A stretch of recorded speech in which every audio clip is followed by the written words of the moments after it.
Everyone আসসালামু আলাইকুম। আজকে আপনাদের সাথে নতুন একটি ব্লগ নিয়ে আসলাম।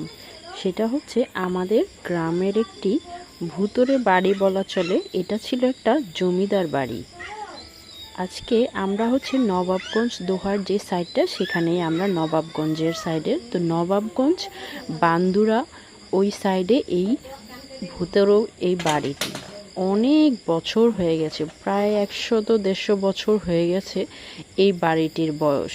দেখুন গাছগুলো দেখলেই আপনারা বুঝতে পারবেন এই বাড়িটা আসলে কতটা পুরনো।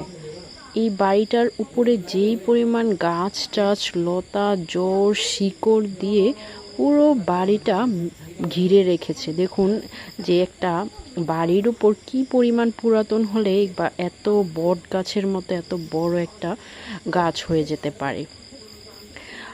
এই তো আমরাও গিয়েছিলাম তাই একটু দেখার জন্য। বাড়িটার আশেপাশের চিত্র খুবই ভালোই ছিল, কিন্তু বাড়িটা যদি একটু যত্ন করতো আমার কাছে মনে হয় এটা একটা ট্যুরিস্ট স্পটের মতো হতো। বাড়িটার কোনো যত্ন বা সরকারিভাবে কোনো কিছুর এটার কোনো মেরামত এরকম কিছুই করেনি। তার জন্য আস্তে আস্তে বাড়িটি অবস্থা দেখুন কি পরিমাণ নষ্ট হয়ে যাচ্ছে বা ধসে পড়ছে।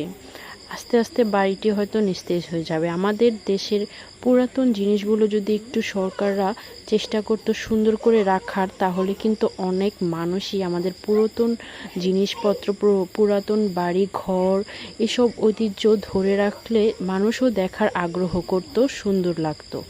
বাহিরের দেশে এসব জিনিস কিন্তু অনেক বেশি পরিমাণে টেক কেয়ার করে ওরা, কিন্তু আমাদের দেশে এটার কোনো ভ্রুক্ষেপই নেই। সরকারের কোনো এটার জন্য উদ্যোগই গ্রহণ করে না। তার জন্য এরকম গ্রামে গ্রামে অনেক বাড়ি আছে, জমিদার বাড়ি বলেন যে বাড়িঘরগুলো পুরাতন হয়ে পড়ে রয়েছে।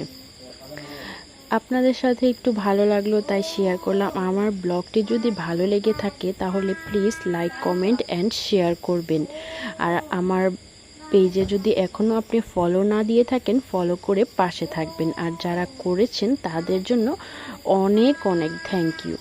এই যে দেখুন বাড়ির বাইরে এই সাইডটা দেখুন কি পরিমাণ পুরাতন হলে এইরকম গাছের গোড়া জড় দিয়ে পুরো বাড়িটা ঘেরা। একটা অন্যরকম কেন জানি ভালো লাগা কাজ করছিল। দেখুন বাড়িটার অবস্থাটা কি রকম হয়ে গেছে। আসলেই এসব জিনিস যদি একটু সুন্দর করে রাখা যেত অনেক ভালো হতো আমার কাছে মনে হয়। আপনাদের কার কি মনে হয় এগুলো কি